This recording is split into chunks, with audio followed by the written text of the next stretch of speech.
Welcome back to Beginner's Breadboards, my electronics learning journey. Today we're looking at an inverting amplifier using the IC741 op amp.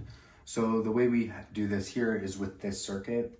So we start with two 9-volt batteries, and this is like a dual supply, and what this allows us to do is create negative 9 volts here and then plus 9 volts here. So we call that VCC and VEE. And then we put that into the op amp, obviously. And so our plus side of the op amp is just at ground, which is 0 volts here. And then the minus side of it goes to V in, and we're gonna use a signal generator to put a sine wave there. And so with the way the op amp normally works is we are using this negative feedback loop, because normally an op amp in its open loop gain will be very, very high. So we have that here. The open loop gain represented by A will be over 10,000, meaning that even if you have a very, very small sine wave here or any signal here, this will just push it all the way up to positive 9 volts or negative 9 volts.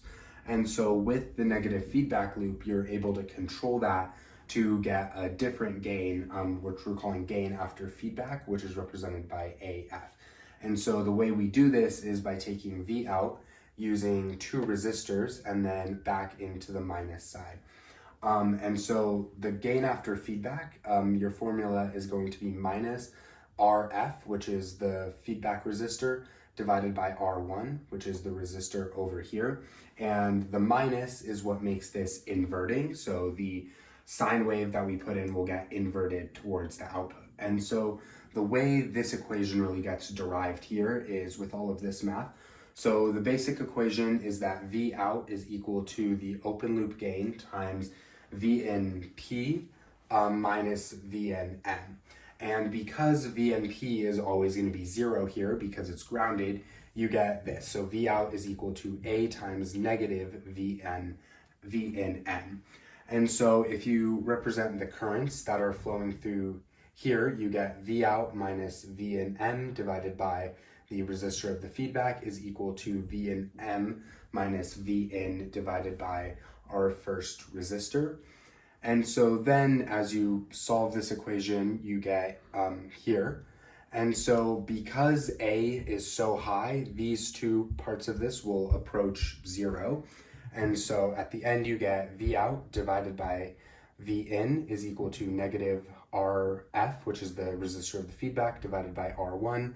These are the values we're using, 100K and 10K. So you get 10 as our gain after feedback, but because it's inverting, we call that negative 10. So here we have our setup on the breadboard. So this is right here. This is the IC for the op amp. And then this resistor right here is our R feedback. This is the 100K resistor. And then this is our R1, which is the lower value at 10K for this. Now, these are the batteries that allow us to create the plus 9 and minus 9 volts, which we need for this. And then this is just the pin layout for the IC. And so what we're doing is we're supplying this with a 1K frequency sine wave at 0.3 volts. And this will work at higher frequencies as well, and we'll show that. But with all of this, we're just taking the output of the op amp onto our second channel here of the oscope. And then just the plain input sine wave is on the yellow channel, channel 1. And so the reading on the oscilloscope just shows that it's doing what it is doing, which is amplifying the yellow wave into the blue one. So it is 10 times the blue one. And you can see that with the V peak to peaks.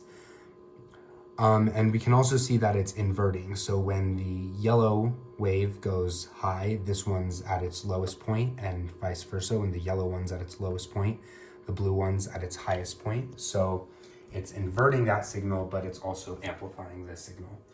And so we can change the frequency of the sine wave, and we can see it'll still work. It's at 3K, 4K, 5K, and it'll continue working But once the frequency gets too high, it'll start to drop off and won't work anymore.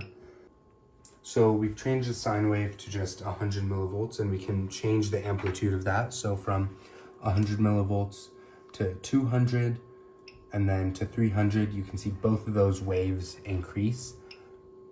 Just the blue one is 10 times the yellow one. And then we can also just change our settings on the oscilloscope.